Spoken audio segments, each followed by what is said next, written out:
Hey, we live. What's going on, YouTube? It's your boy Mason Mac. Coming with another video for you. Please like, subscribe. Hit the notification button.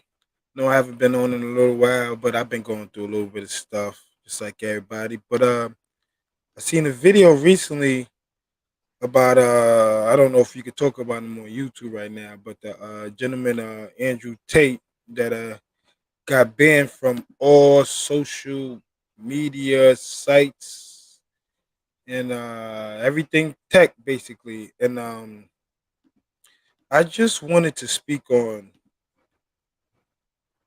why he was banned. I guess I should say why he was banned. I never understood why he was banned. I kind of got into him kind of late, but by the time I got into what he was talking about, they already banned all his videos. So let me see if I pull the video up. All right, the video is up. Let's see. He's on Tucker Carlson, and I guess he's just giving his side of the story on how everything went about. So right now, I'm just gonna listen. I hope I got the right video. I'm just gonna listen to what he say. Hopefully, some people come in here. I know you might see this later on, but hopefully, some people come in, like, subscribe. If you ain't already, subscribe. I'm try to hit y'all with some more videos daily again. You know what I mean? Just get everything together. So let me play this clip, and I'll give y'all my little commentary during the process. Until a couple months ago, we'd never heard of him. And then the other day, virtually every tech company on the planet banned him, not just his presence, but also his ability to conduct business on the internet. He was taken off Instagram, TikTok, Facebook, YouTube, all of it.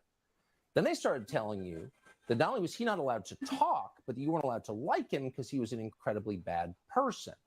And our view on that always is we'll decide for ourselves since we're adults and Americans, and we'll listen to anyone we want. We'll come to any conclusion we care to come to about what that person is about. So we sat down at some length and talked to Andrew Tate, and we wanted to show you some of it so you could make up your own mind, which you're still allowed to do as far as we're concerned. Here's part of the interview. I don't really feel like I've exposed anything. Like, I'm truly not a very political person. This is the first time someone's experienced this level of ban. I'm not particularly right wing. I don't vote. I mean, I obviously have my own personal views, but they didn't ban me for that. They banned me simply because I had large swaths of the population agreeing to very traditional masculine values.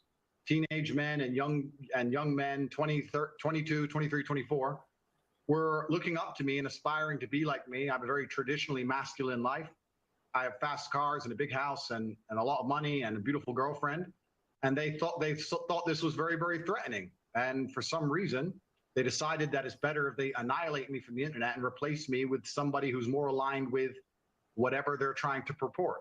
Tell us what your message is to young men. Yeah, so I think that being a man is very, very difficult.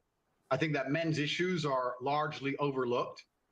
The people in charge of the world pretend to care, but when somebody who's championing men's issues like myself comes forward and finally manages to garner huge percentiles of the public support, I'm silenced. So they're not really interested in men's issues. And there's a lot of young men growing up today that feel very disaffected. They feel invisible. The agendas that are being forced down their throats are not agendas they align with or they feel affinity to or agendas they want. And I basically just say to men, look, it's a very hard life. You're going to need to get up, work hard, go to the gym. Strong body is a strong mind. You're going to have to reject listening blindly to everything you're told, reject the slave mind, think for yourself, get a strong network of brothers, work aside them. Don't tolerate low quality people in your life, which means don't tolerate men who just smoke drugs and play video games, or men who are disloyal or dishonest. By extension, don't tolerate women or girlfriends who are disloyal or dishonest, and try and build and create a reality full of high quality people in which you can resist the programming that the Matrix tries to influence you with, and grow up truly happy. And what happens is when I say these things, they ignore 95% of what I say. They ignore me saying that you need to avoid low quality men. And they take the bit where I say avoid women who are dishonest. And then they put it on a reel, a very short 3 or 4 second clip. And then they say I'm a misogynistic person and I'm dangerous to women and I need to be banned. The problem is that the majority of young men in the world today are completely invisible. And social media has made them invisible. If you go into an Instagram feed, you have extremely beautiful women, which is fine. They're beautiful. They're allowed to take pictures. But the only men who have followers are men with massive social status, right? Men with Ferraris and money, or rappers, or people who have YouTube channels, interesting people. If you're a normal man with a normal job, you don't really exist in the online world. It's very difficult to get followers. Nobody replies to your DMs. You don't really matter. You don't have access to the sexual marketplace. It's very difficult for you to even get any kind of recognition that you're even alive.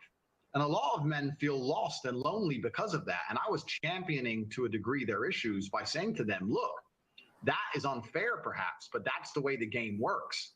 You need to become a man of importance. You need to become a man of influence, or you're going to suffer the pain of being invisible forever. Here is how you do it. I wasn't trying to change the rules of the game. I was just telling the men how to win, because I came from nothing and I'm completely and utterly self-made. And I think the reason a lot of men are so depressed is because they feel invisible. They feel like the life is too hard. Women expect me to be strong and smart and funny and interesting with a nice apartment and a fast car and tall and well-connected and funny. And it's just too much for them to handle. And the social pressure on men is absolutely immense. And I was championing their issues. And at the same time, all these social media platforms pretend to care. As soon as somebody they resonate with stands up and champions their issues, they mass blanket ban me, which shows they have absolutely no care for the young men of the world today.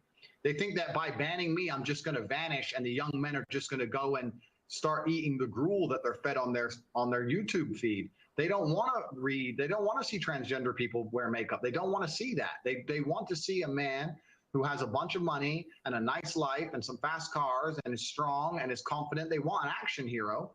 And that's something that large portions of the world still want to be. And YouTube and social media platforms obviously just don't like the idea of that. They want to get rid of me and try and replace me with something they see as far more malleable, trying to create people which are more malleable and more easy to program and more easy to control. So news accounts in the United States say that the U.S. Embassy in Bucharest, Romania, was tipped off to your misdeeds and alerted the local authorities you might be committing human trafficking.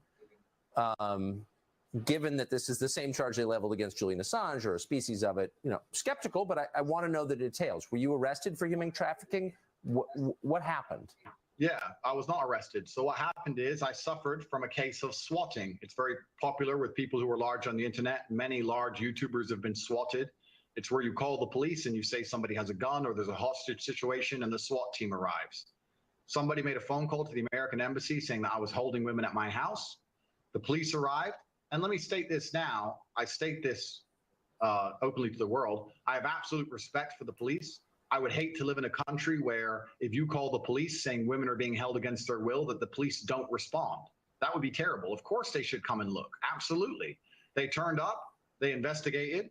They realized that nobody was in the house against their will. There was no crime committed. They said, okay, you're not a suspect, but you are a witness to this, along with me, my brother, the housekeeper, the gardener. Everybody who was in the premises at the time was labeled a witness. We had to go to the police station for 45 minutes for pieces of paper. We filled them in and we were let go. I was swatted. Nobody was hurt. There's no human trafficking. There's no women who were tied up. There's none of these things. It's all just complete fallacy. You probably made some of these companies mad with your views on COVID. So sum up for us, if you would, what you think the response to COVID globally did to the populations of the West. Yeah, so I certainly made them mad with my views on COVID. I don't want to go to conspiracy theory, and I would also never kill myself. Let me just say that here for the record. But Okay. at the time of COVID first being announced, my brother and I decided we sat and had a very logical conversation, and we sat and said, we're two young fighting age males. If COVID can kill us, then the world is over. It's zombie apocalypse time.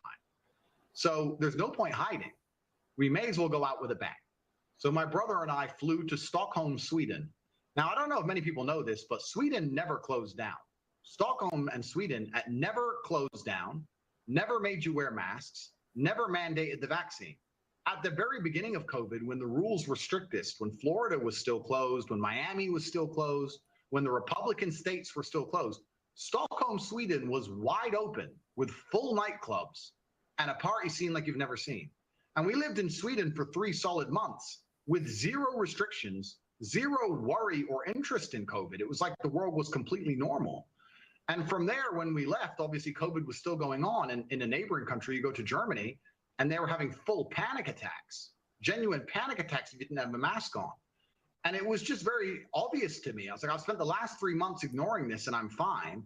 And now I'm in Germany surrounded by panic attacks and endless masks. This doesn't make sense.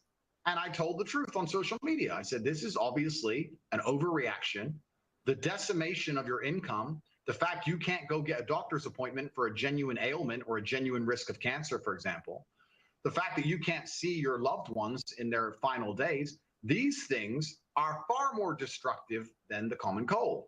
I think that what they're doing is unfair. I think it's a massive overreaction. And this is based on my personal experience. And I think at the time there was a lot of pushback, but I would like to think now that 99% of the world see I was totally right. You know, it's kind of funny, Tucker. I'll tell you, when at the height of COVID, I used to say to my brother, how will people struggle with the cognitive dissonance when this is all over? Because COVID is still out there. Nothing's gone away. The thing that we were all hiding from is still right there, out there to get you. But now everyone walks around and they're not scared of it anymore. And I'm like, are people critical enough to analyze themselves and say, for a year of my life, I was deathly afraid of something. Now I'm exposing myself to said thing and I'm not afraid anymore. The media tricked me and I was a fool. But they're not. They don't even seem to self-analyze and go, I got tricked. They're just like, oh, okay, next thing. Hey, Andrew now. Like robots. It's mind-bending to me, truly. So I saw you compare the experience of rich people under COVID, you're one of them, to everybody else. What did you notice about that? It seemed like a two-tiered response.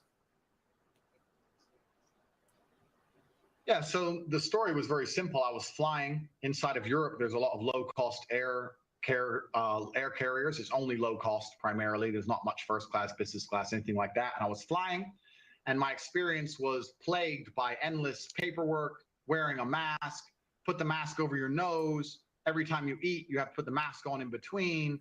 I got told off for not having the mask up high enough. I got told off for drinking too long because my mask wasn't on. Pure panic and chaos. And because I'm fortunate enough to be fiscally secure, from there, I decided I'll just buy private jets from now on. And when I bought a private jet, there was no masks, no paperwork, no mask at the airport. When I landed, my air stewardess was not wearing a mask. My pilot was not wearing a mask. COVID didn't exist once I bought a private jet. Very interesting. Maybe if you're rich enough, COVID can't take, maybe COVID's scared of money. I'm not sure. But it seems that everyone who's flying on private jets never had to worry about COVID ever.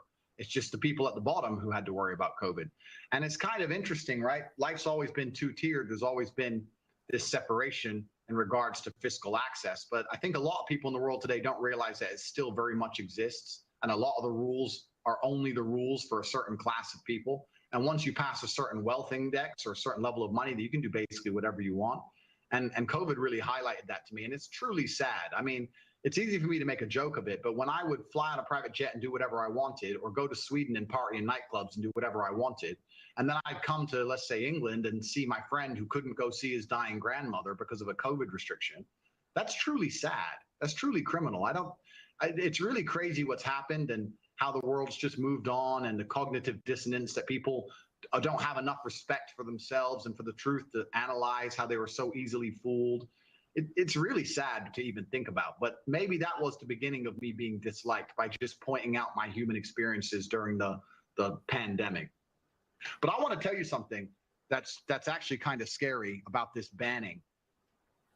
It all came so hard and so fast that I don't know if they all just follow each other. I don't know if they're all influenced by each other. I don't know if there's someone above them all. I don't know. But when they go to cancel you, ladies and gentlemen, it comes hard and fast. you lose your Facebook, then your Instagram, then your Gmail, then your Discord, then your website hosting, then your domain name, like then your payment processor, then your bank. Then like it's just like in real time, you're watching your phone and apps just exploding. Boom, boom, boom. It's crazy. Andrew Tate, you don't have to agree with everything a man says to believe he has a right to speak in public. And we do believe that. No one gets to tell you who you can watch. No one gets to tell you what you have to think. No one gets to tell you who you have to hate. You're an American and an adult. You can make those decisions yourself. So why don't they want you to hear from Andrew Tate? If they really think he's a worse influence on the youth than, say, Cardi B, tell us how. They're telling us he's a criminal. Okay. Has he been charged? Who are the victims? What are their names? It's going to take a lot more than that to have us believe he should be canceled, or anyone else, by the way. We're against censorship, period. And more than anything, we're in favor of people making up their own minds based on the evidence, like adults do. So if you're interested, you can watch the full unedited interview with Andrew Tate after the show on Fox Nation. Of course, Tate's not the only person who's being censored. Virtually everyone's being censored. The Pentagon